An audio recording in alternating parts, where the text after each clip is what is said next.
Welcome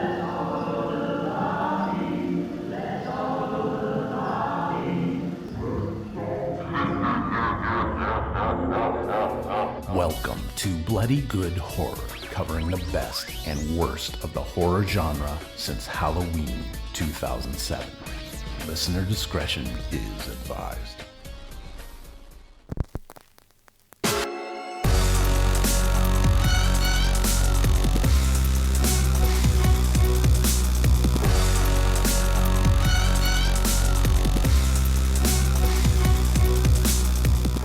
Hello everybody and welcome to Bloody Good Horror. My name's Eric and I'll be your host for this evening, where we will be discussing The Final Girls, a movie that is just objectively better than the one we reviewed last week.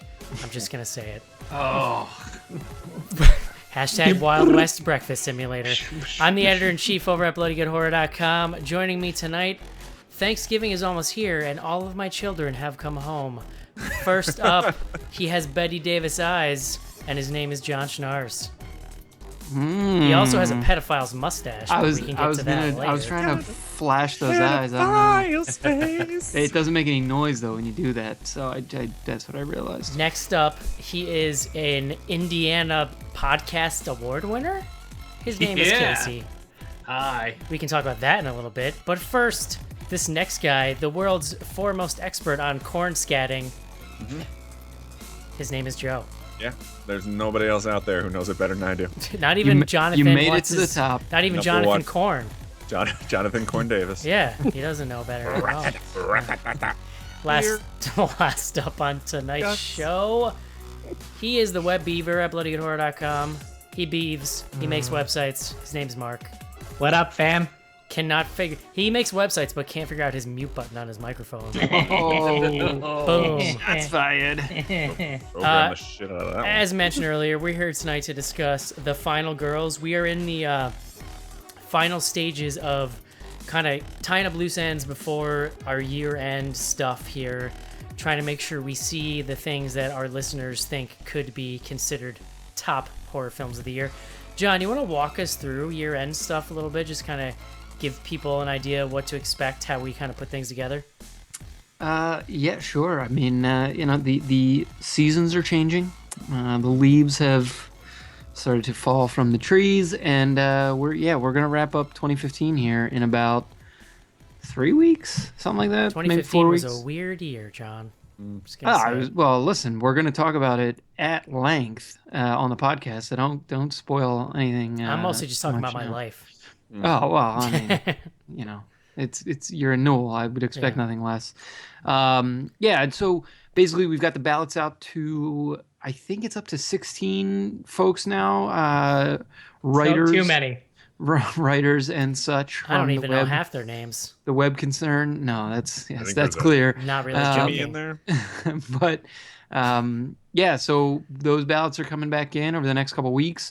We're going to tally the votes, and we're going to have an official BGH Best of 2015 countdown. Best Jeffrey Dahmer mustache. John Schnars, congratulations. You could even call it the final countdown of the year, I think. I don't know. Just Final countdown. There we go. I'm not submitting my ratings until I see the Krampus. Yeah. No. I mean, true, listen. true. We got one more theatrical to make it through. So we decided we were going to do something special, right, with the year-end show, streaming-wise.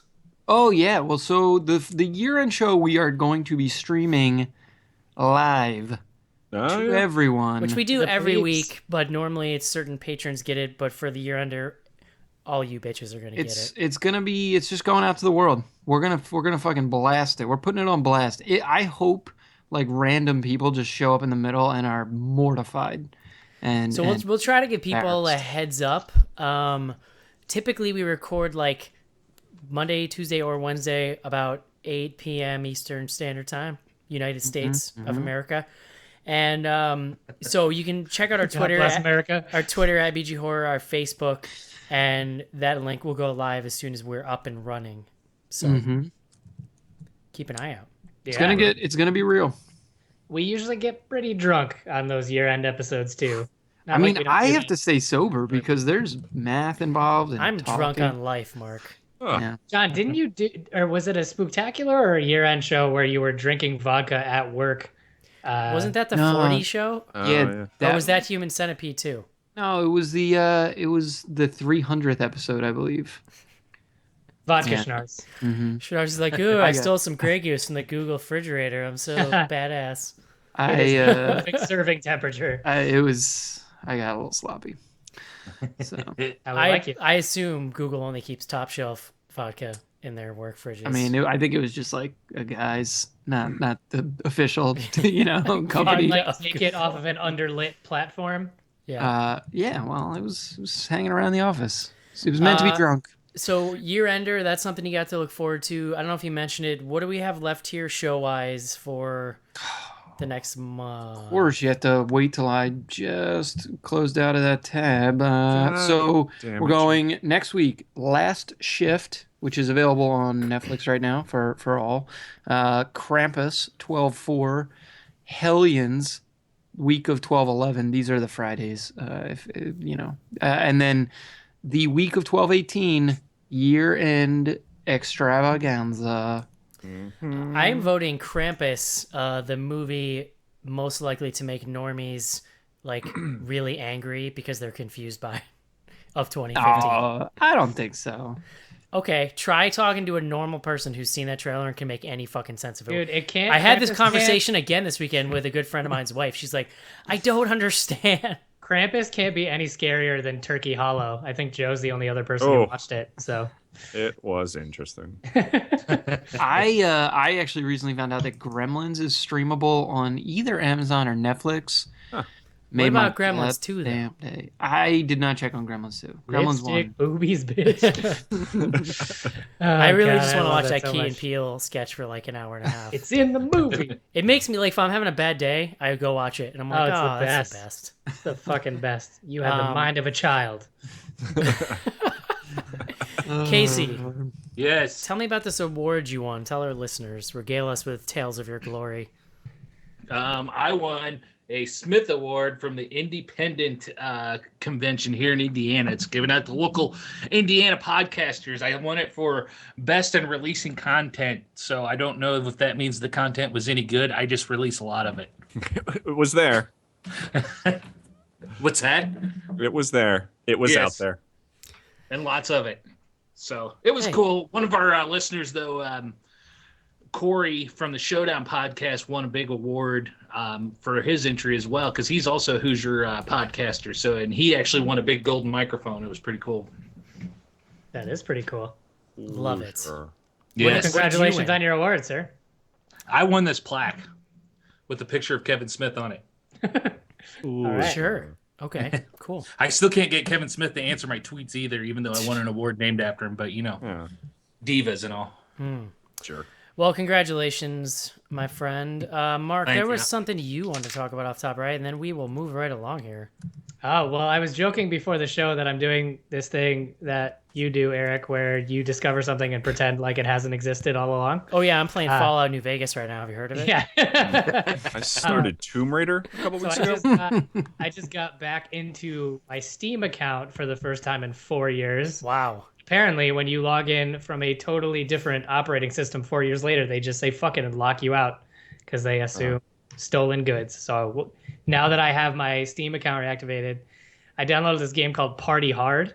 And I don't think we've talked about it or posted anything about it on the website, but it's just kind of this indie game. It's that perspective of Zombies Ate My Neighbors. I don't know if there's a name for that. It's sort of 2D, 3D. Is it isometric? Is that what it is? I don't know.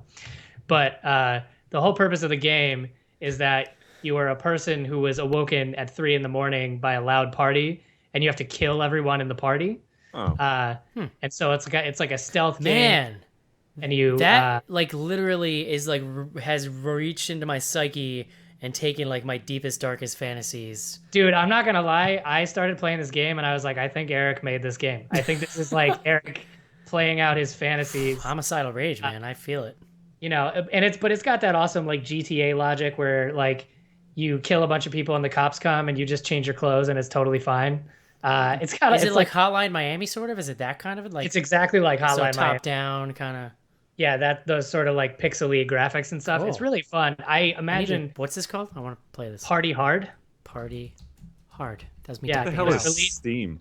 It was released this past summer. No, seriously. I've only been playing it for like an hour. It's like Nintendo, Joe, Yeah. for your computer. Nintendo.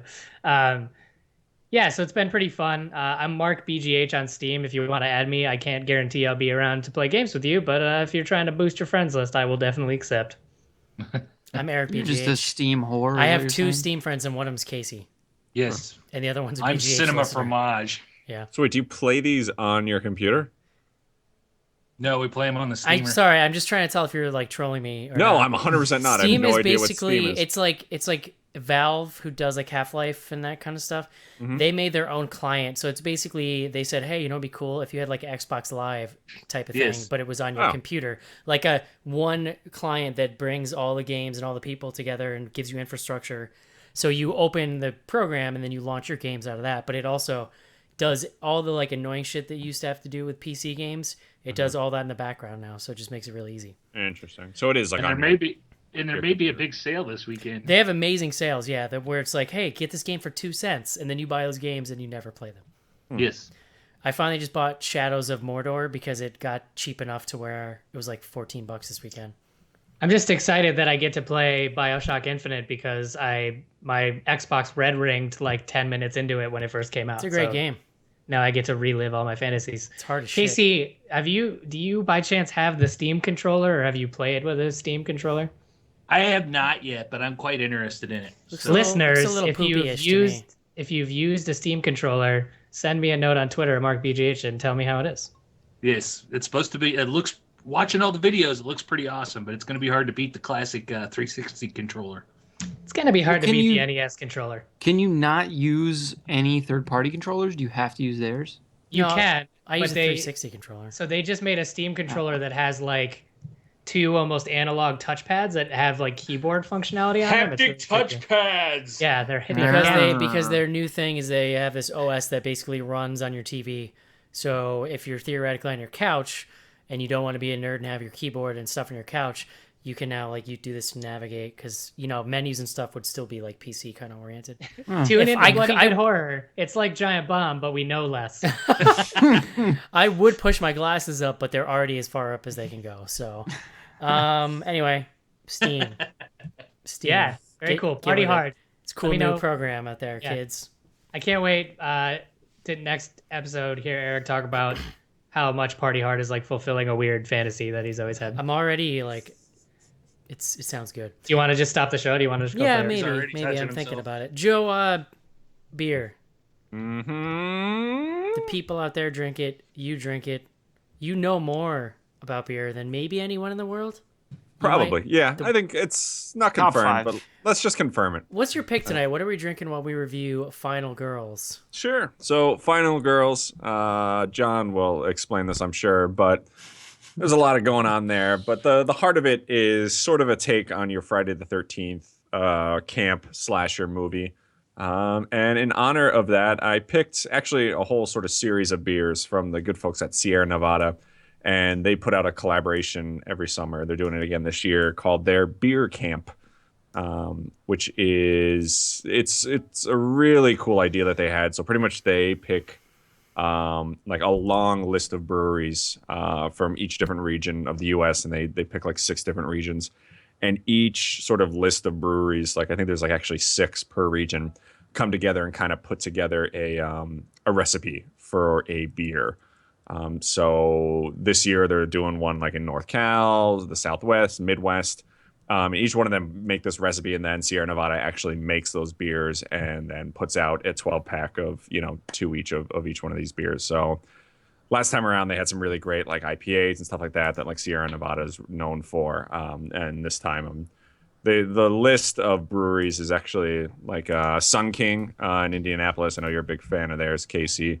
Half Acre is also doing one with them. So it's a super cool idea. The beers are always really good because they get some really great breweries in there working on them.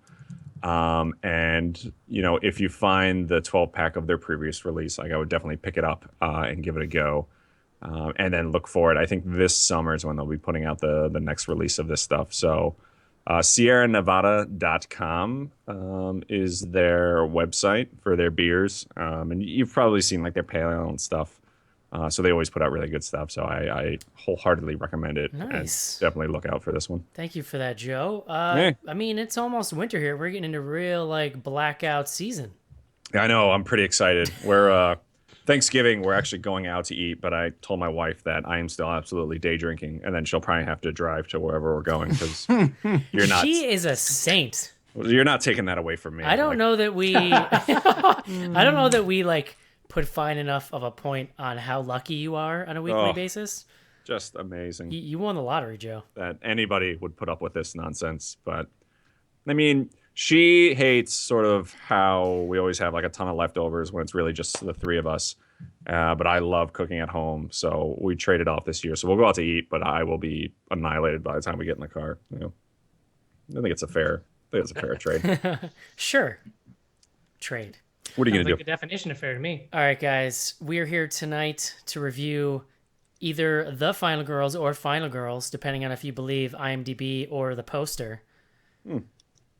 I don't know if I can go on, John. It's too much. I don't know why IMDb would be wrong since the production company edits the page. Right, but then the for poster movie. just says Final Girls. I think it would be it's easier if we just say open parenthesis, the close There- parenthesis, Final Girls. If you're looking at the poster that's on the IMDb page, there is a the. It's just very, very small, and it's above the F. Oh, that's fucked up. And So also the suck- movie's Facebook page does say The Final Girls as well. All right, the Final Girls it All is. those I other All right, things time to could- review The Final Girls. Let's take a quick break here and do just that. This is Burkittsville, formerly Blair. It is a small, quiet Maryland town, much like a small, quiet town anywhere. No more than 20 families laid their roots here over 200 years ago, many of whom remain, either on this hill or in the town below. There are an unusually high number of children laid to rest here, most of whom passed in the 1940s. Yet no one in the town seems to recall anything unusual about this time. To us, anyway. Yet legend tells a different story. Hi, I'm Ed Sanchez, co-writer and co-director of the Blair Witch Project, among other things, and you're listening to Bloody Good Horror.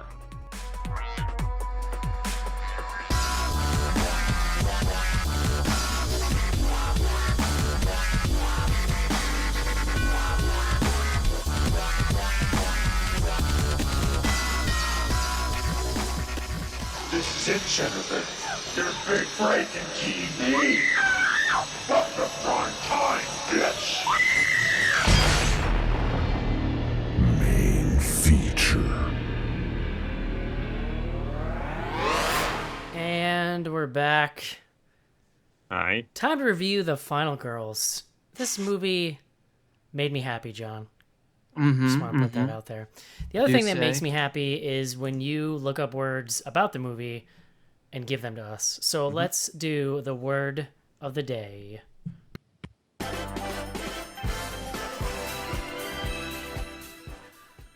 Give it to me, buddy.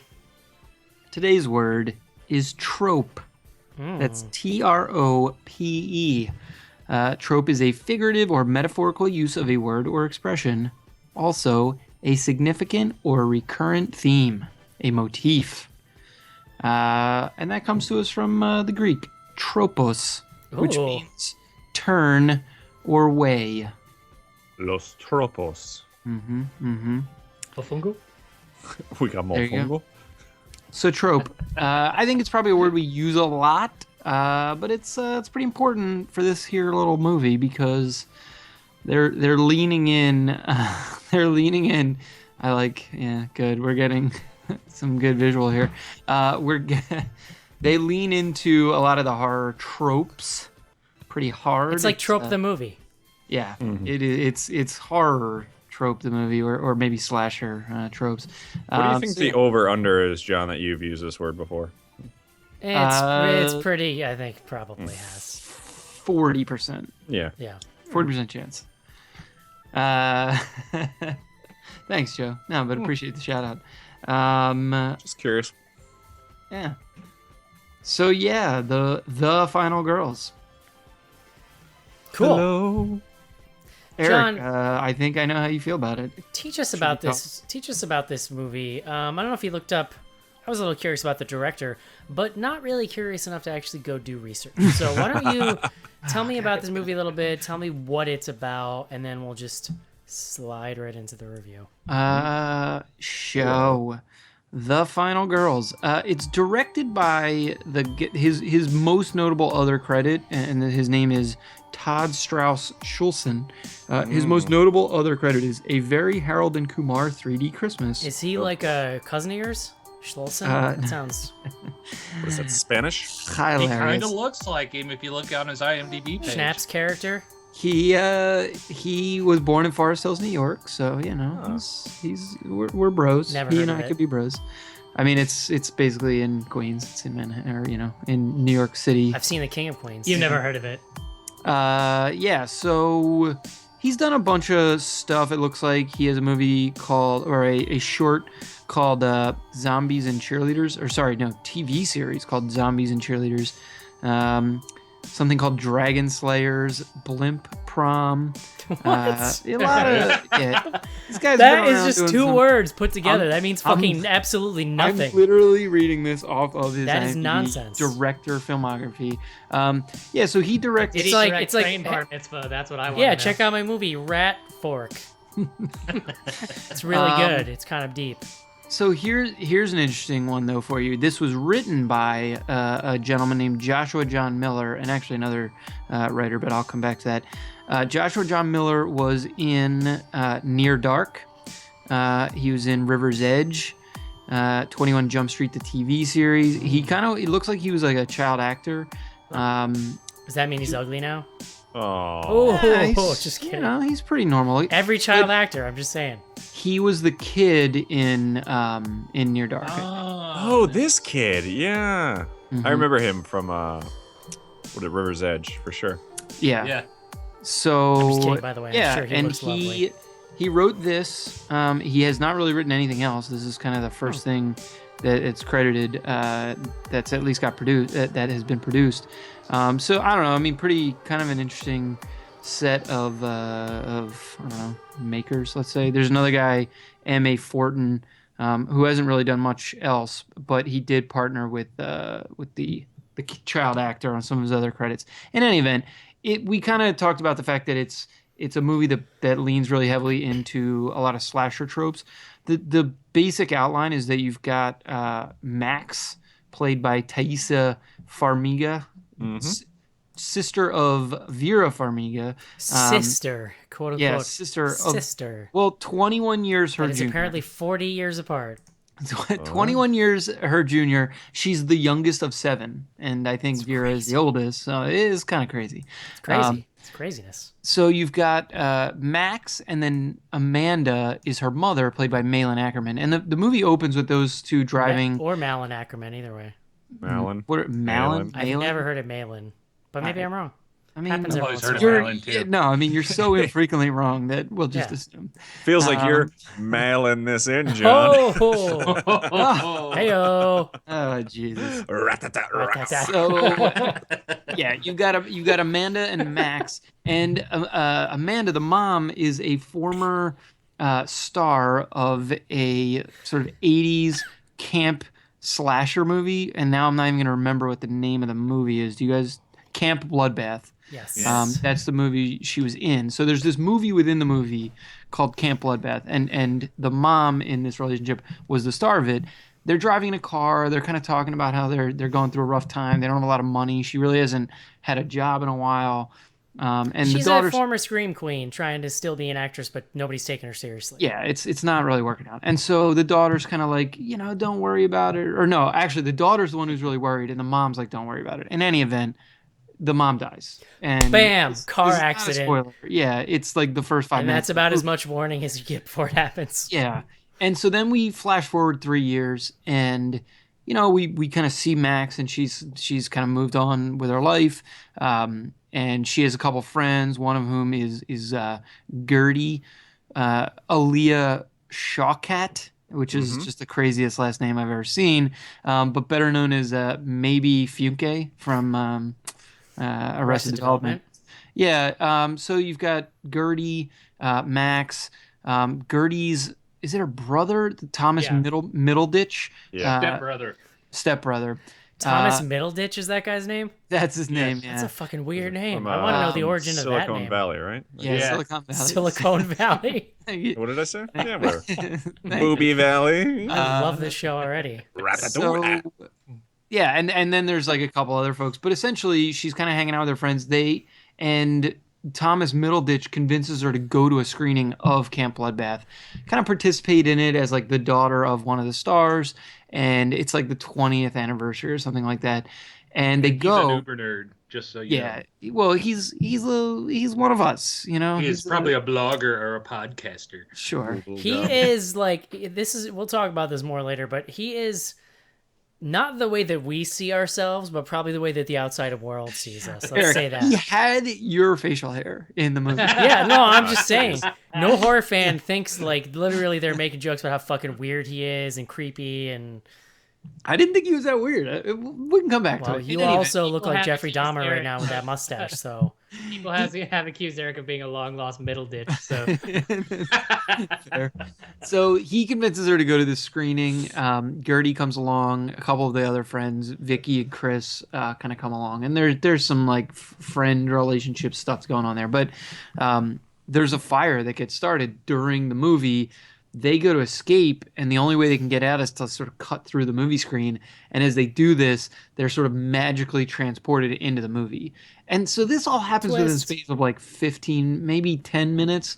And so the rest of the movie is these four friends having landed in Camp Bloodbath in the actual movie itself, and having to sort of figure out what the hell's going on. Right, and the movie kind of like, they quickly discover that the movie keeps looping, and so they can't really get out of the loop, so they surmise that the best thing to do is to get into the loop and try to make it until the end, essentially, and what that means changes as the movie goes on. But and then there's lots of like getting to know yourself and overcoming your emotional. I mean, the movie kind of becomes about Max reconnecting with her mother and coming to terms with the fact that she was like the star of this movie, which wasn't like a sore point necessarily, but it was something that she hadn't necessarily like embraced or well, they very much get deep into the different archetypes of slasher characters, and like, no, you can't be the final girl because you're this character. And I gotta say too, before we get into the review quick, I was really blown away by the fact that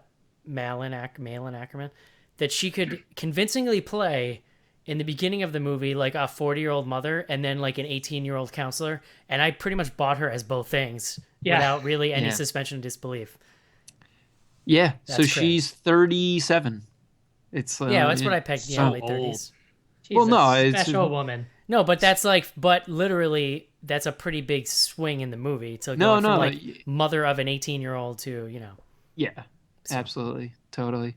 Yeah, I mean, so like, I don't know if you want me to get into like this sort of plot of like the basic plot of Camp Bloodbath is that you've got a killer named Billy, and he just has a machete, and he runs around machete. It's the Burning and Friday the 13th parts like 1 through 3. So that's a cool tiki mask, kind of. Yeah. Yeah. Little Leslie Vernon-esque, the mask.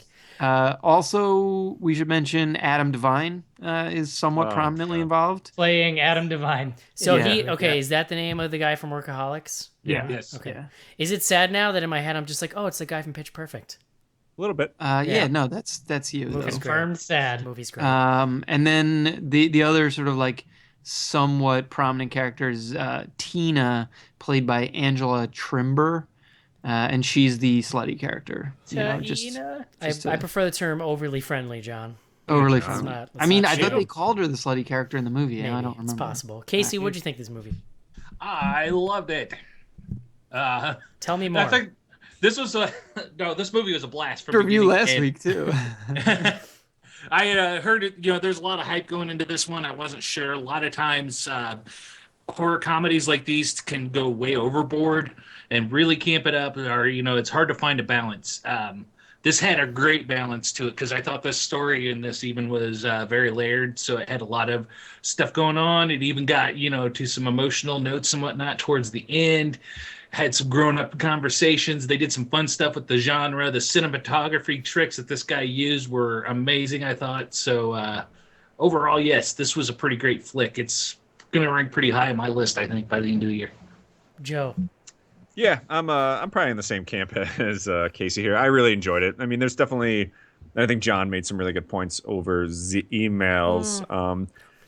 I kind of wish this wasn't rated PG-13 or whatever it was. I had not, to kind of step back, I hadn't really heard anything about this. So, I was kind of pleasantly surprised when things started to take off. It's a little bit Last Action Hero for those of you who remember that. But, I think it's something that hasn't been done in a while, or at least not that I can think of. You know who wouldn't remember that, Joe? The kids in this movie. Yeah, maybe. Yeah. But I thought it was fun. I thought Adam, the guy from Workaholics, was hilarious. Like, he's pretty much playing his character from Workaholics. But I thought, every time he was on screen, like, what he was saying, like, cracked me up. Like, there was a few parts where I was legitimately laughing, LOLing, as the kids call it, to this. So yeah, I mean, overall, I think I enjoyed it. I wouldn't say I loved it, but it was probably one of the funnier movies we've seen in the horror comedy genre this year or in a while. Mark.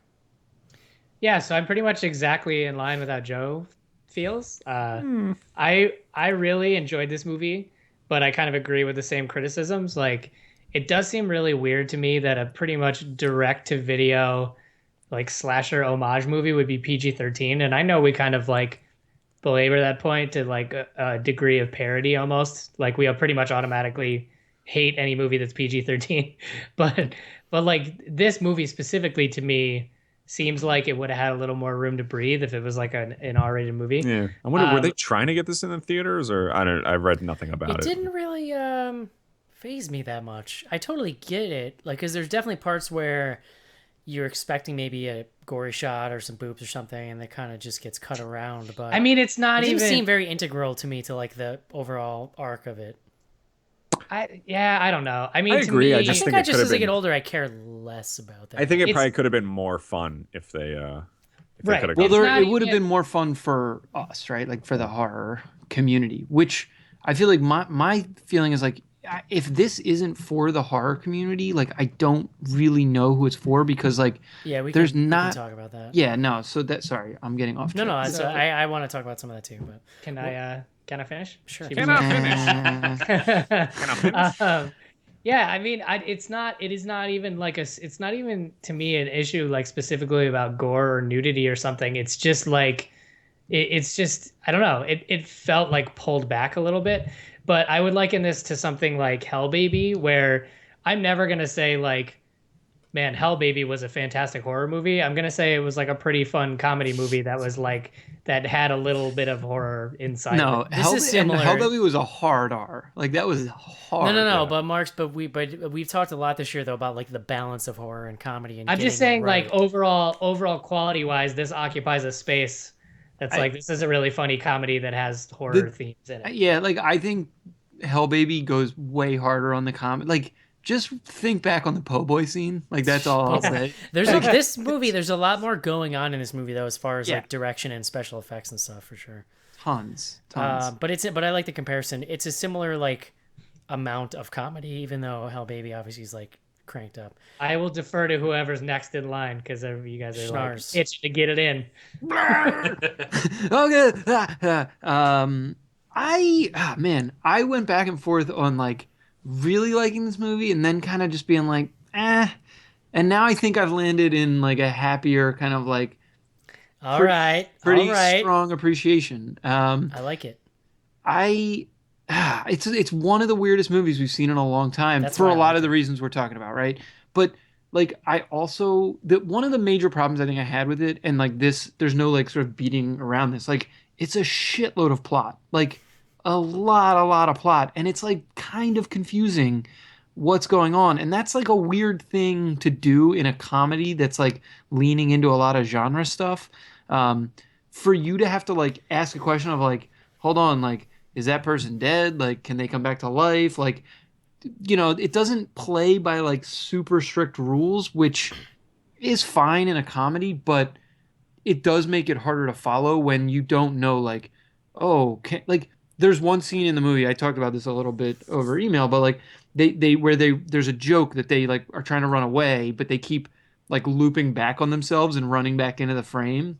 Yeah. And but then like later in the movie There is some nauseating camera work in this movie. Yeah, but then later in the movie they can walk wherever they want and they kind of like do whatever they want. So it's like unclear like why they make the joke out of like we can't kind of break the sort of sequence of the movie, but then Well, I think it's that's because like they're trying to run completely away from the characters in the movie. Whereas I feel like in the rest of the movie, they're at least always near one of the movie characters. Yeah, so my point is, but the other point is like it doesn't really matter. I know, and I guess that's my point. Is like you're right. It doesn't really matter. Your opinion doesn't matter, John. Fuck your No, opinion. no. It's but like John Sorry, John, I don't play by rules. All right. John is my precious snowflake. His opinion matters. I was going to work back to that and say like I get that it doesn't really matter, but then it's like it still makes it confusing, right? Like it still has to be like kind of introduced as like something of a negative, because otherwise like why not just like cut that joke? They had to have had other jokes, It's distracting if you're trying to apply what they've already given you as rules to what's happening, because it's going to fall apart.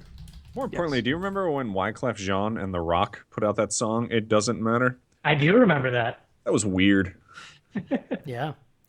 I am pretty high on this movie, if I do say so.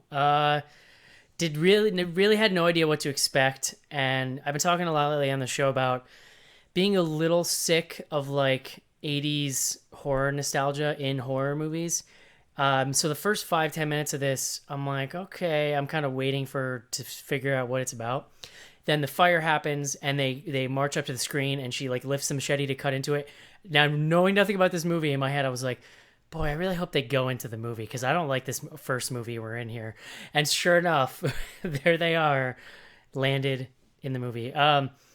It's ridiculous. It's got a really funny cast. My only complaint is that like I think 2 of the funniest people in the cast are killed off really early, which probably is because they're also 2 of the more recognizable people who probably had like other shit going on, Yeah, exactly. Yeah. But I think that the one character who sticks around for almost the whole movie is the quote unquote slutty girl. She was hilarious. And that actress, I thought she was really funny. That actress really went for it and nailed that character. And it's such her a funny dance scene is just the whole thing. They just keep looking over at her, and all she can do is just put her Walkman on and like just dance like crazy, like even when they're not Stick her butt out. Yeah, it's just really that's a funny little touch.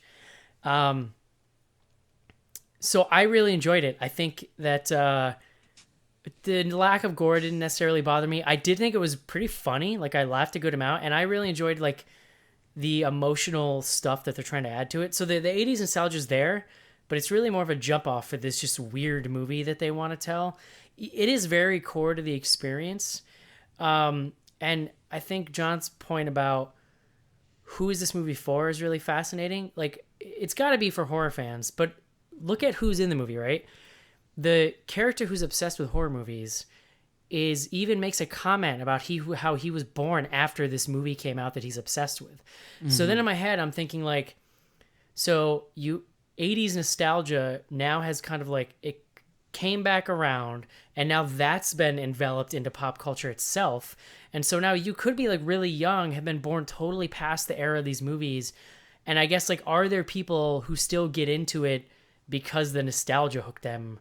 Do you know what I mean? Like, because they're almost presuming in this film that there's a whole audience of young people who are watching this going, oh, that's LOL. That's so like my favorite 80s slasher. But do generations below us like have favorite 80s slashers? I don't know.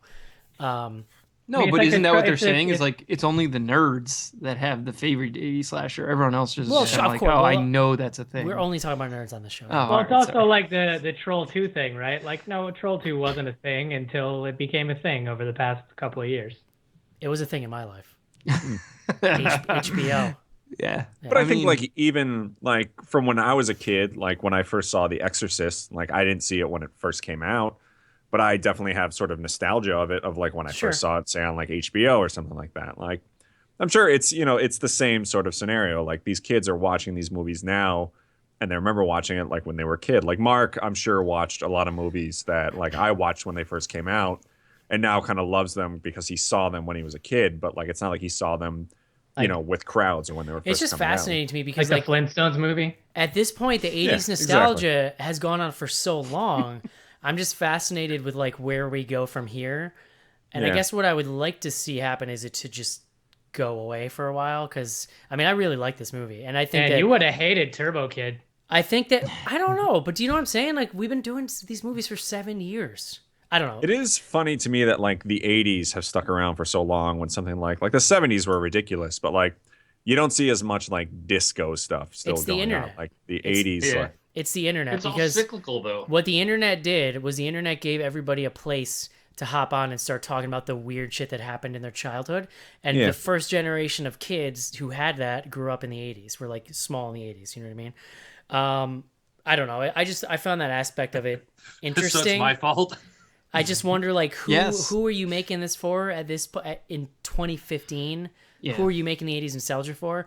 And clearly it hits us. I mean, But it's like I mean, you're right. Like, but this movie isn't like about 80s nostalgia. that's why this just, movie succeeds. Yeah, Is it's no, not no, it's that's not fair. the point, you know? But it's still like it's just. I mean, I still come back to this question, like who in the hell were they thinking was going to watch this? So this did not get a theatrical release. It played like a bunch of film festivals and then went straight VOD. It's not really like directingly shot good enough to be in No, a theater. I don't know. I disagree with that a little bit. I thought the cinematography was really interesting. Like Yes, it wasn't always really like good amazing. shots. Like especially at the end where there's those long cuts of them like, yeah, with the the sky's focus all details. crazy. And, Yeah, some of that stuff looked really cool. yeah, no, I Well, agree with that. I just don't. and it didn't I feel liked- like a theatrical movie. To I me. liked the way all of the sort of close conversations were shot, where there was like if they were interiors, there was really strong sunlight coming through, so it was almost like they were washed out a little bit, and I think some of that plays into the nostalgia. It looked like they look. definitely it's Yeah. pretty effective. that way. See, I think the nostalgia would have to come forward because with this movie specifically, it's not so much about the 80s, it's about the slasher genre itself because that's the slasher genre is probably your closest to a mainstream genre, I would think, when you look at horror going through the years. So, yeah, I mean, vampires and stuff, of course, obviously, but the slasher one is when they really went mainstream, even in their own time. So I think it's safe for them to play on that genre nostalgia because yeah, a lot of these kids that are into horror movies today didn't grow up in that time, but they've seen Friday the 13th, they've seen Halloween, things Yeah, like that, so they recognize those. well, But Scream, or right? even I if they mean, haven't seen Yeah. those movies, though, I think that there's enough pop culture referencing of the tropes now that you're at least like tangentially aware of the tropes. I would have to think. no, I mean, I the slasher like machete mask situation, like that's very mainstream, you know. I guess Yeah. when we started doing the show, you started seeing this because that's when those filmmakers who grew up in the 80s started making movies. Really, was like the early 2000s. But I guess in my head, I'm just wondering, like, is it still around in 10 years, or does it then? I mean, obviously, like you're already seeing a lot of 90s nostalgia right now, but I don't know if that extends to horror movies in a way that makes sense. What I want to know is when does the 13 Ghosts nostalgia start? Like I'm seeing a It's lot of probably not far hardcore 90s nostalgia right Yeah. now. It's 'Cause just your starting to 90s seep into the nostalgia- mainstream. Your 90s nostalgia is showing up on TV. Look at Jimmy Fallon doing a friggin' Saved by the Bell reunion. Yeah. Like you couldn't Sure. get more 90s nostalgia. than that. but what I mean, Mark was kind of making a joke, but like, what would be? I actually don't know what the like horror nostalgia from the 90s is. Dr. Giggles. Yeah, I was just mean, gonna say that. yeah. honestly, like Leprechaun, like it was a terrible decade. The early like, in 90s general. were a little rough. Yeah, I When mean, Yeah, did, in like, the early Scream 90s, but come you out? have That was, Scream and like- stuff like it's that. really Sure. slashers again, which is the funny but thing. Scream was a throwback, right? Yeah, Yeah. and then you had the spin-offs from that. Pumpkinhead. I mean, no, you had like Event Horizon.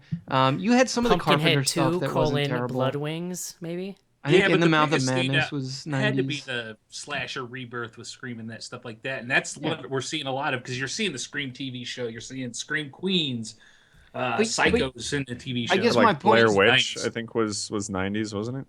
Yeah, that's true. Thank you. Anyway, Lawnmower Good man. point, the final girls Lawnmower Man. is pretty a good. good one. My favorite line in the movie is probably when they're trying to.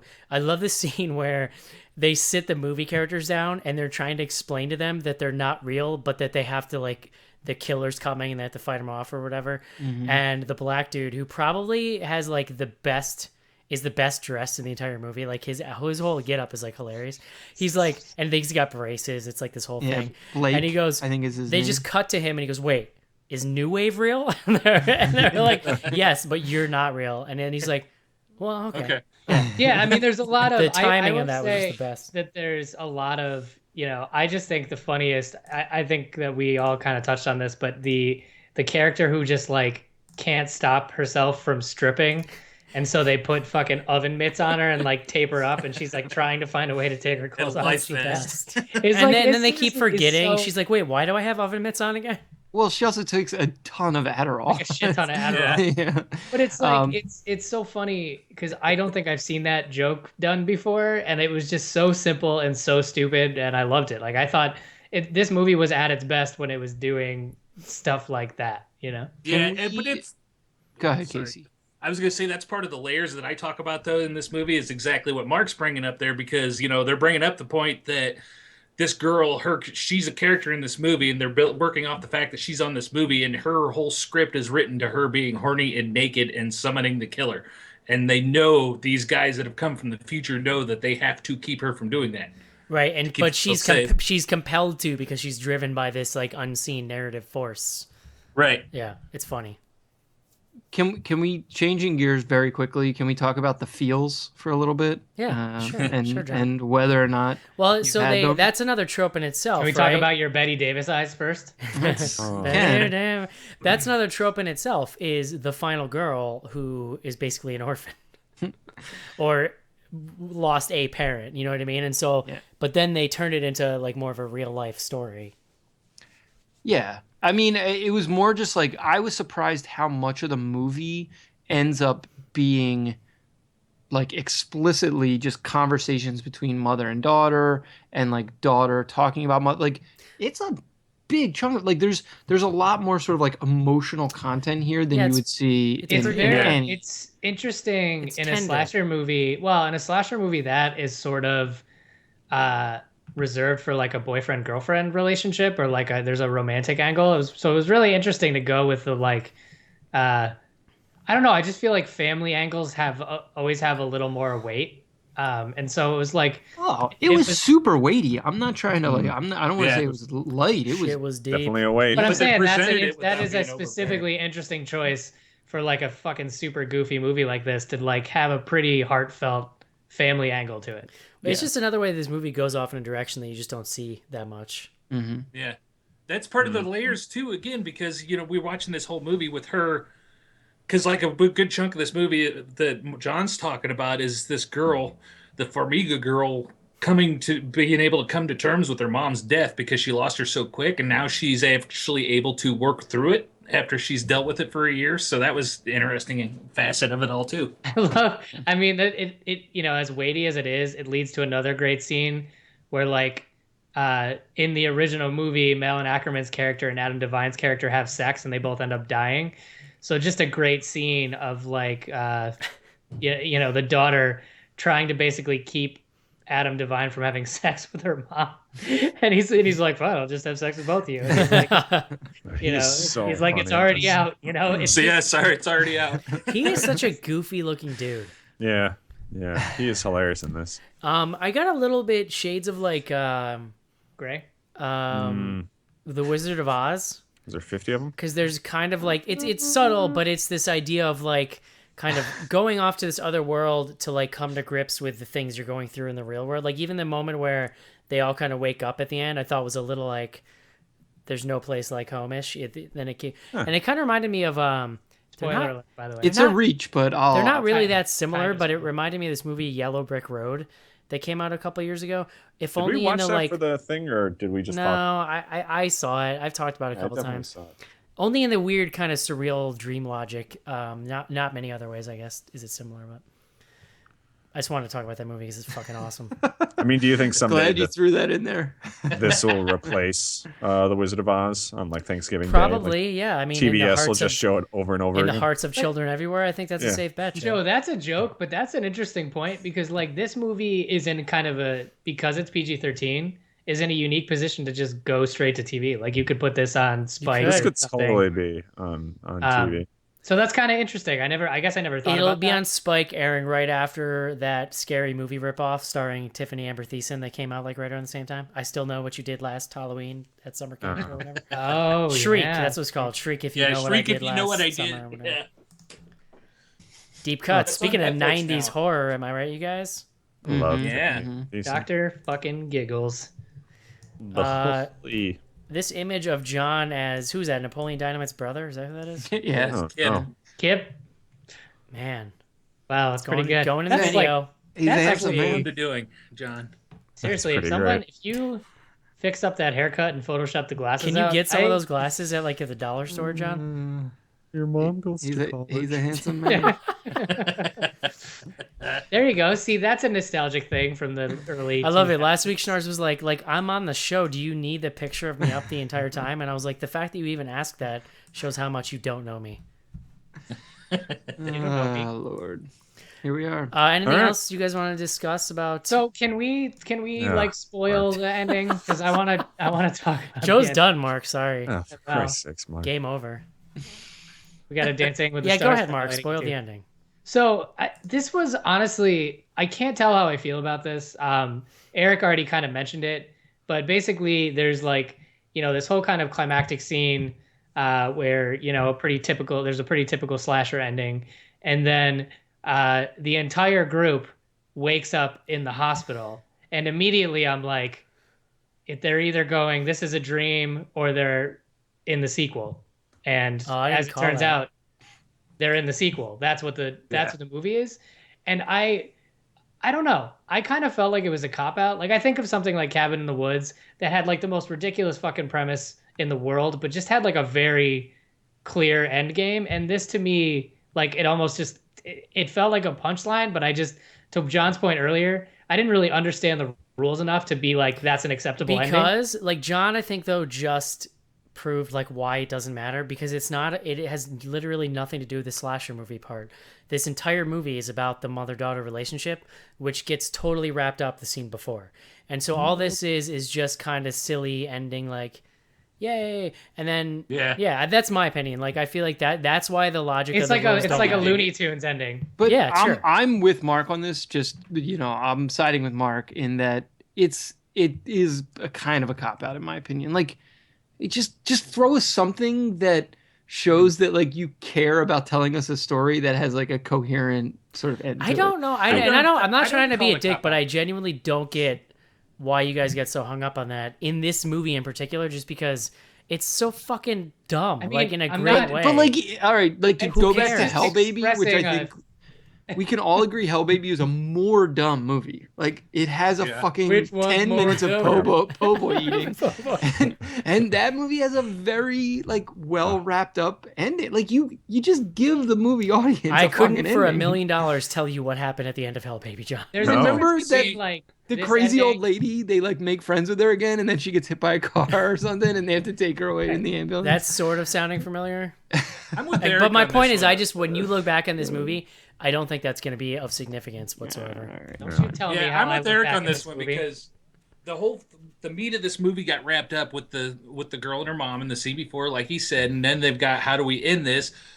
The whole movie's an homage to slasher films, so let's throw an homage to the biggest one. We're going to do Halloween 2, Sure. and they threw it in there. Well, I But think the- that all right, maybe their biggest mistake there is that after the conclusion of the whole mother-daughter thing, they probably let it linger too long, which makes you think, okay, there's something coming to like wrap this up, where really maybe it should have Yeah. just been that quick stinger at the They end. did this whole sequence. I mean, all right, not to like now I'm kind of like I know I'm over analyzing it and little like bit, I yeah. realize that's gonna like just play into like the argument of like who cares? But like it's so here's the thing. Like Who cares, the- John? the- Who cares? Yeah, the process here is like they show this sequence where the like film is ending. Like they sit through the credits, like I thought the that was boyfriend. awesome. Yeah, but okay, so you have this whole idea of like they get imported into this movie, which if you want to make the argument like, oh, they're just kind of like in the fantasy of the movie or whatever. You sound insane right now. Yeah, and your hair's kind of sound- fucked up. you like, sound it is unhinged. No, but, unreal like, watching it you. just- In the background, there's just like Doesn't crayon make scrawl sense. on the walls where he's trying to figure out what's going on. It just doesn't like. There's no logic to it, and like that has to be a knock against it. I'm sorry. Well, let me ask you this: what? How do you feel? The Oh, wait. flashback scenes. Schnars, how do you feel about In the Mouth of Madness, a film with way less logic in it than this? No, untrue. I love that movie, and it has way more sense to it. You're This is so crazy. different. This is so different. This movie Yeah, is it's not completely like, different. I don't So, know. so all right, so hold on, Just put really some quick. tin I foil on your realize head real quick. I'm just gonna like I'm going to play into Joe's little story here, but It's not my story. Go look in the mirror. like why do they do the whole scene where like the like real ends, right? Like I and love to the your idea that I just can't take Schnars seriously now because of the mustache. to your point, like if the whole point is like they're wrapping up with the mother-daughter relationship, like why have there's like 10 to 12 more minutes of movie after that. Right. Like It should have there's ended a with lot of them stuff they could've calling done. the phone number that always pops up at the end of the credits and then just escaping from the movie. Yeah. Yeah, how did they get out of the movie? They didn't. And like if that's the point, Well, like, fine. okay, well, by that logic, explain to me how they got in the movie. Well, sure. That's a huge problem that I have with Are the movie. you fucking kidding? Come on. I'm with John on that. You're They just don't even- fucking with me now. This You cannot be can't- real. They don't. Dude, They Alice don't- in Wonder, or not Alice in Wonder, in Wizard of Oz, they tell you how she gets into fucking Oz. Like Here you that's go, a John. part of They all the plot. died in the fire, and this is her in purgatory coming to I grips don't before she understand can go to the why they afterlife. They don't say any of it. Yeah, none of that's offered They in the don't- movie. You are just making that up. You mean to tell me though that any other theory you've ever come up with about the meaning of a movie that wasn't explicitly laid out is null and void? Can I just point? No, Can there I has just to point be out though that textual reference Right. to lean on. That's the- Eric's argument of I don't give a fuck because I like this movie is an No. argument. My not argument bad. is you guys are looking for way too much. No, It doesn't we're make asking for the sense what you bare guys are saying. minimum. Let's No, let's it's- just you pause asked this. the John will go feed his cats, and we'll get to Twitter. But it's all right? it's a surrealist movie. That's my point. But you're arguing against John and I about a feeling that we had watching the movie. You're not going to change Yeah. the feeling that we had No, watching the movie. no, I'm not arguing. I'm just saying John sounds crazy. No. What? So I like, agree what with you're him. saying is like you can just like make up any like fan fiction about a movie, and then it's like as long as it's not explicitly negated by the movie, then it's okay for it to be true. We're And, just like, not. that's craziness. We're just not gonna agree on it, Stars. All right, fine. We just No, gotta I cut feel it like short if you before it guys tanks the hack it out a show. little longer, you will agree. Can I say I'm sure I'll bring one more it. thing? I don't want to this like totally off this discussion. My favorite reference in the there's a sly slasher reference in this movie that I don't know if you guys picked up, but one of the people in the movie said one of my friends said the best feeling in the world is smoking pot and fucking on a waterbed. And that's a line that's directly ripped from Pieces. It's the funniest line in Pieces. Okay, I thought that sounded familiar, but I So couldn't I quite heard that place and I it. was like, wow, they're going deep. That's It's like deep a cut. Yeah. that's a deep thing. So that's something stupid that we can cap this off with if you guys are quite okay with that. That's awesome. I'd like to Pieces. listen to John tell us how he never landed on the moon. Actually, Wait, who killed JFK? I was gonna say I think it'd be Eric explaining that. No. Yeah. Well, you see, the etching that's like the crosshairs in front of the photo is behind the flag in some shots. So it's impossible. It's an impossibility. What did you think of this movie? Would you recommend to Casey?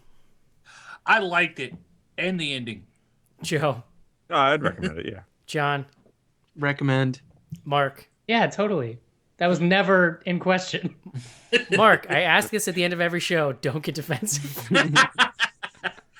I'm not like calling you out. Yes, you Sure. are. You are with your eyes. I see it. Yeah, silly arguments on the show aside, I feel like 2015 for me has been the year of like just wanting to see something that I haven't seen before. Dude, don't start talking about 2015. We got a whole show about it. No, all I'm saying is I'm just Everything okay, John? What? Why are you so angry, buddy? I'm trying to explain why I like the movie. Don't say That 2015, mustache Eric. corner, The year that we are currently in has been.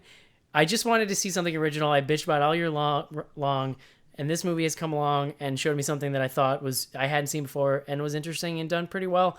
it's a little rough around the edges, but I think it's enjoyable, so I would recommend it. So. Real quick before we cut, can I just list out my top 10 movies for this year, John? I just do that. Oh, Joe.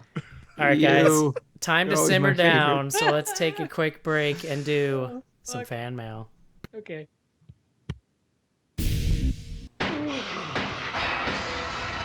Backup! I need backup! A rookie cop facing unspeakable evil. There's something really wrong here. These things aren't dying. I just blasted this thing, and it's still alive. One of the most anticipated games of 1998, Resident Evil 2. If the suspense doesn't kill you, something else will. Everyone's gonna die. Hi, this is Adrienne Barbeau, and you're listening to Bloody Good Horror.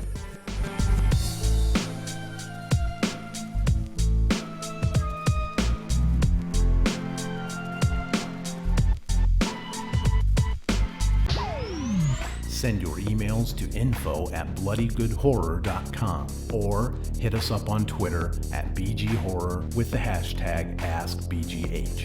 And don't forget to pick up back episodes of the show at podcast.bloodygoodhorror.com.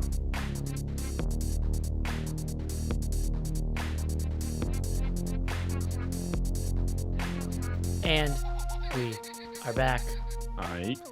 Back to do fan mail. Schnars, are you and I okay? I have to know before we go on. Oh, dude, we're Okay. Eric. Are we ever not okay? Come Love on, you, man. buddy. It's been a couple times. First up, I want to talk about, so a great thing is happening on the internet right now, Mark. People have heeded our call to start tweeting at us fun moments from BGH Classics with the episode number and the hashtag BGH Classics with an S. And it's honestly been totally fascinating. I don't remember ever saying a single one of these things or any of us saying these things, and it's just been a lot of fun. So I want to kind of recount some of them. And big ups, big shout out to our fans who have been doing this for us on Twitter, because it's been entertaining the crap out of us all week. So, Also, just quick interjection. If you want access to all of our back episodes, go to Bloody Good Horror or patreon.com/bloodygoodhorror, and you can get access to them all at once, or go to podcast.bloodygoodhorror.com and you can purchase them a la carte. yeah, through Patreon, you can get you can get access to every single one through a Google Drive link, and then there's ways to set that up on your phone, basically and just run them like you would a podcast app. So it's really cool. First up, The internet's magic. At Jamie Stamp, listen to episode 182 and now must add the word yeasty to my list of words that I hate, along with moist, supple, and taut. Yep.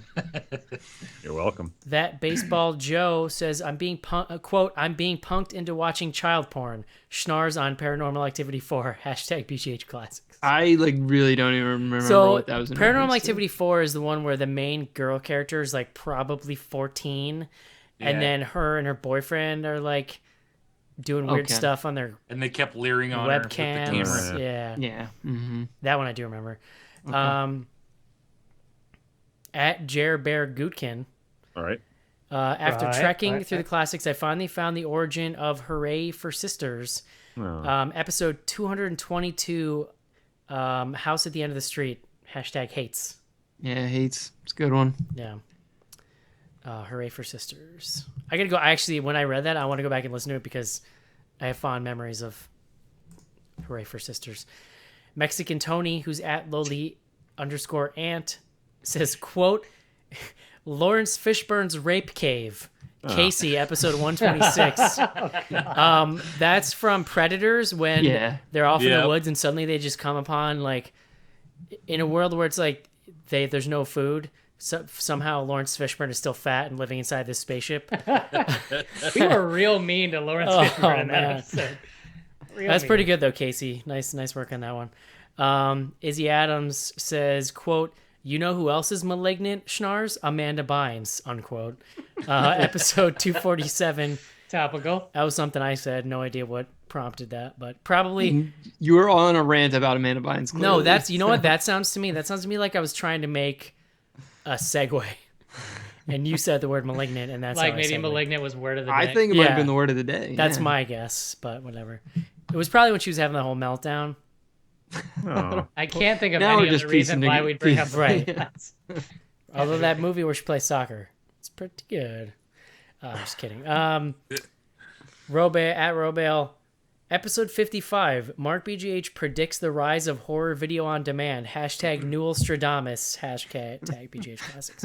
I did not. Did you go listen to this one, Mark? I don't know what that's about. No, I did not confirm it. I just accepted as truth. So 55, that would have been 2008 maybe. So Yeah. that was probably, I don't know. You probably could have predicted.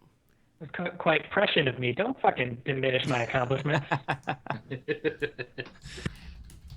Also, good plug. If you want to stream movies on demand that we review on the website, go to killer-flicks.com. Killer-flicks.com. That is the app. Yep. It's apptastical. So let's see. We had an actual email from Caitlin. She says, listening to older episodes and someone was talking about one of their first horror movies they watched, which made me reminisce on my parents' train of thought when it came to my introduction into horror. I was allowed to watch Critters and Gremlins, but not allowed to watch Jurassic Park or Goosebumps since I was only 6, and those were deemed too old for me. Goosebumps being rated Y7. So I assume maybe that's UK or something. However, I was not allowed to rent it. However, I was allowed to rent it since it was rated not rated. NR. I still don't know to this day if they were just trying to scare me out of horror movies or if they really thought that the ratings made sense on certain things. Did your parents have a hand in any guidelines when you rented movies as a kid? No. Yeah, almost none. No. Very little. So my parents had this, like, they really tried to stop me from watching R-rated movies, like, and it lasted until I was about 10 years old, and then I have this very, very distinct memory of lying to my parents, going over to a friend's house and watching Total Recall. Yep. Saw that in like second or third grade at a sleepover. The first pair of boobs I ever saw in my life was actually a trio of boobs, which is really too much for a 10-year-old to handle. I just want to say that. Literally too much. Yeah. I do remember a video store clerk specifically telling my mother not to let my brother and I rent I Spit on Your Grave. Oh, boy. That's a Good decision. call on that, clerk. Yeah. Oh man, Joe, you probably wouldn't even be here right now to talk to us if that had happened. Dodged a bullet there. We've established on the show previously that my parents gave up by the time they got to me. They just had enough with Eric and our older brother. They're like, fuck it, you can watch whatever you want. What's the worst that could happen? Yeah, I mean, I also had a grandmother we'd go to her house and she would just literally let us watch whatever the fuck was on HBO. She did not care. Yeah. That's why Tell my grandfather. That's why grandmas are awesome. Yeah. They just don't give Hooray they for don't grandmas. they don't give a F anymore, and they're just like, whatever, it's just snuff porn. He's fine. All right, we actually had two more BGH classics. Another one from Izzy Adams. I think we have 4 more. Quote, I've learned that American Apparel means your nipples are going to poke through. Hashtag BGH Classics. Episode 268. I'm going to guess that was in t-shirt. Talk about t-shirts. Another one from Jared Gutkin. Episode 158, Insidious. The episode the voicemails died. Hashtag RIP. I went back to listen to a show, man. Voicemails are They were no tough. good. They were tough to sit through. Well, like, people don't have.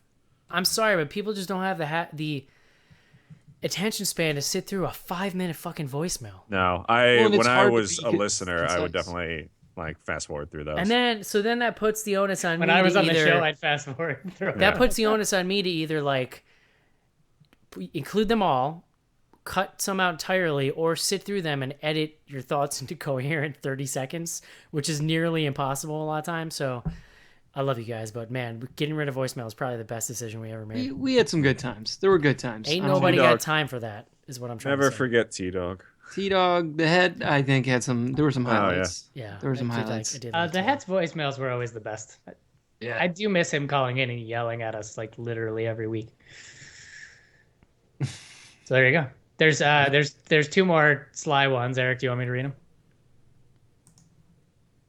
Eric? Eric's Yeah, gone to sorry, his I'm happy looking at these place. other people hashtagging BGH Classics. Are they spamming it? No, there's The hell is something. It's that? funny, Mark. You might know this, but Ravinia, which is like a summer music festival, like in the Chicago area, For some reason, They for have a some while, acronym that's BGH. Yeah, they were using BGH Classics for a Holy while. shit. I noticed that when we first. Yeah, if you click live and not top, the usually the more. Oh topical man, I ones. hope they're really fucking confused right now by the fucking tweets flooding their hashtag. That's Especially great. because it's all like weird shit that we say. Like, what the fuck are That's they talking awesome, about? man. I love every part of that. I'll just read these two ones quick. One's from our very own Evan Sleed, reliving the episode on The Strangers, where Eric BGH and Schnars handled the review alone. Two sexy bros. I And don't then recall that. the last one is also from Lil Frank 1818, Izzy Adams. I learned that your advertisements will give me a boner, right, guys? That was a quote from Joe. Not recall what that would have been. I'm pretty about. sure I could have. Someone else could have read that to me, and I could have told them that it was from Joe. But it's about boners. Oh, Joe said something weird about boners? This is me being surprised. That Everybody checks gets out. them. That story checks out. All right. We ready for some Ask BGH? Yeah. Ready. Getting our The tweets. Tweets are situated. Okay. First one. NOTLP. Which is better, The Final Girls or 1986 glam metal anthem, The Final Countdown by the band Europe? I mean, I'm still going to be singing the final countdown in 20 years. I probably Yeah. will forget about this movie as much as I liked it. So, Yeah. I mean, I there's also remember- a Geico commercial about it right now, so they're coming back into the mainstream. whenever I think about remember- Final Countdown, I always think of the story my father used to tell us that he used to sell motorcycles in the 80s. And so he would go to these conventions, and he went to one in Texas thrown by like Japanese people from Honda. And it was like a Honda convention. And they played for 24 hours straight on the show floor, the final countdown on a loop. And so every time it ended, it just started right back up again. Oh boy. Which is kind of amazing. The I do countdown remember that never when my ends. brother was when I was a youngin', my brother went and saw Europe open up for Glass Tiger. Wow. You might remember that. And I they opened and closed with the that final tour. countdown. Who is They Glass? played it They twice. open and close. Yeah. That's well, what else would you do? There's no better way to open or close the show. Especially if you're in Europe. Glass Tiger they had a big hit with Bryan Adams, Don't Forget Me When You're Gone. You'd probably, Wow. Glass You'd probably Tiger. know. I've Sounds made never up. heard that in my life. they're pretty good. Casey, can you weigh in on Glass Tiger? I don't remember Glass Wake Tiger. up and you're not there. I do remember lots of Final Countdown though. Don't Final forget me countdown. when I'm gone. Okay, that one I know. My heart will break. All right. Right? Let's move this The on. one who wants to be with you. No, not. Ooh, that's a good jam, Mark. Yeah, do you like Yeah. that? All right, next one is from Fright Day. More Thomas Middleditch or more Thomas Middleditch? I like him. Yeah, I'm in. Yeah, he's also, really fucking funny in this movie. There's some Yeah. great outtakes with him. If you watch the whole thing, there's like a 10-minute outtake gag reel like built into the credits. That's amazing. So Yeah. just a quick like non sequitur here. I don't know if we talked about this on the show, but Jordan Peele from Key and Peele is making a horror movie called Get Out. Oh, I love it already. It's about it is about the fears of a black man in like a largely white. I think he's like going to visit his girlfriend's family for the first time. So I don't know if it's supposed to be funny or super serious, but he's a either way, I can't wait. high quality comedian, super into horror, making a horror film. Those Well- two guys, honestly, are like probably my favorite comedians right now. National treasures. I wanted to bring it up. I forgot earlier. Donkey teeth. Taissa Farmiga, her next movie, or at least the one that she's working on right now, is with one Ty West. Oh boy. And it is going to be a revenge western. Is this So, the Ty West we like or Wow. the Ty West we don't like? I'm in. I'm on board for it. So looking forward to it. It's called Boner Time. I'm just gonna say it could go either way. I'm gonna reserve judgment. All right, next one. Wow, West. Ty West one's did make from, probably my favorite movie of the last 2 or 3 years, The Testament. So I got to give him some props, I guess. You mean The Sacrament? The Sure, Sacrament. that one too. Yeah. Yeah, that one's pretty Assuming good. that's the one that you like the most. Hotel California. All right. Next Damn you, one's from Schnars. Horror Dork. Would Schnars be the perfect final girl? He's always been my final girl. I think that's... Aw. I've heard I have those Betty Davis eyes. So Except you're not a virgin, you filthy whore. I think Schnars is the final girl. Oh. Like, Mark's the quiet nerd, Joe's the slut. I don't know who Casey is. Joe's the Joe's the slut. I I'll take think it. Casey's probably the stoner Casey's one, the right? stoner. Yeah. Yeah. I mean, come on. I don't know who that makes me, the bitchy one. Yeah, Doesn't that make I mean, doesn't that make John like the jock? Isn't John the No, we're all John's the- ladies in this scenario, Mark. Oh. Well, there needs to be more Well then. ladies in movies. I don't know. All right, next one. It's from Robale. Since no new class tonight, which Saved by the Bell cast member are each of the original crew? Oh boy. It's a good question.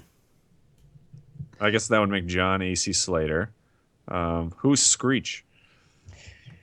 Eric, It's probably Mark. definitely. Yeah.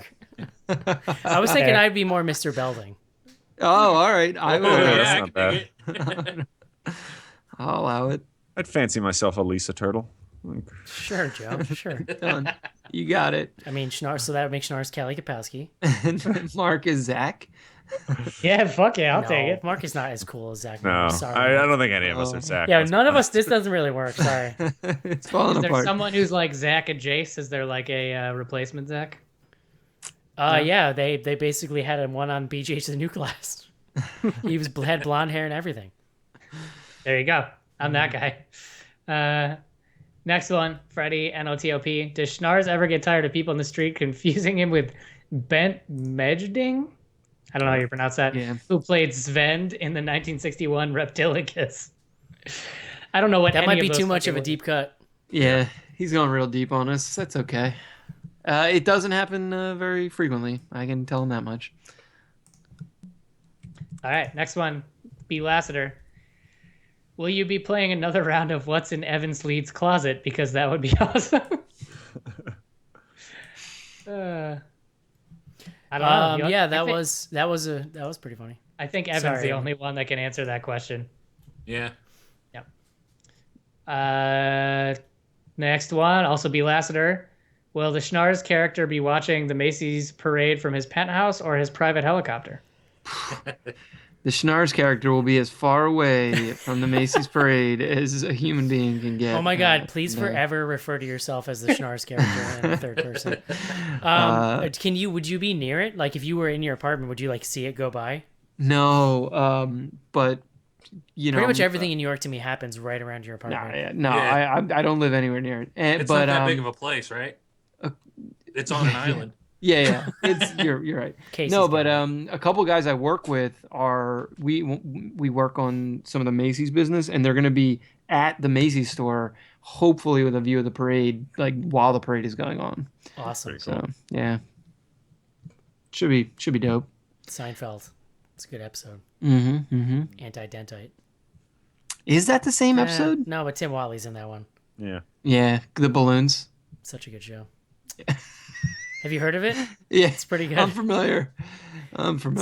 Pretty good. Pretty. All right, what's next? Is Mark gone? Sorry, I was I was on Twitter and I followed the hashtag Thanksgiving clapback, and I am way in over my head and I can't read any of these tweets. I don't know what that means.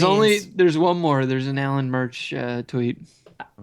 Yeah. The last one is from Helen Murch. Sorry, very distracted. Which horror movie character would you most like to have over for Thanksgiving dinner, and why? I don't know. Candyman probably, just because the bees. Well, it doesn't about, have to be the monster, right? It's so just the a bees. character. Yeah, it could be any character. True. I feel like if you invited Chop Top over, he'd be full of witty banter for your Thanksgiving table. Just because I want to hear someone say, lick my plate, you dog dick, at Thanksgiving. I'll play you, dog dick.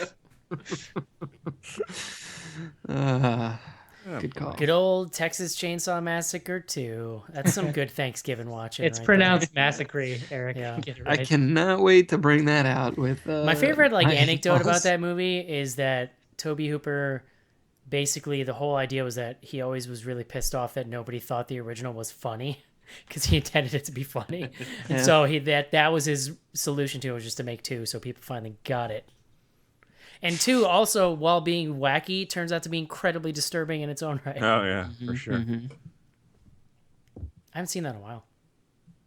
Yeah, since we watched it on the show. Yeah.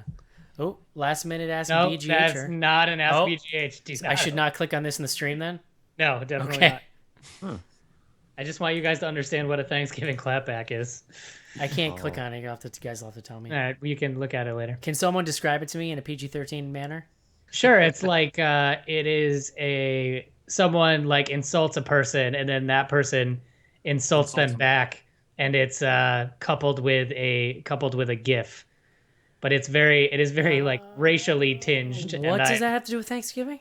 So confused. Like I think like shit you say to each other at the table or something. Yeah. What kind of fucking Thanksgiving are you people having? Yeah, Mark's confusing me. It's going to a dark place.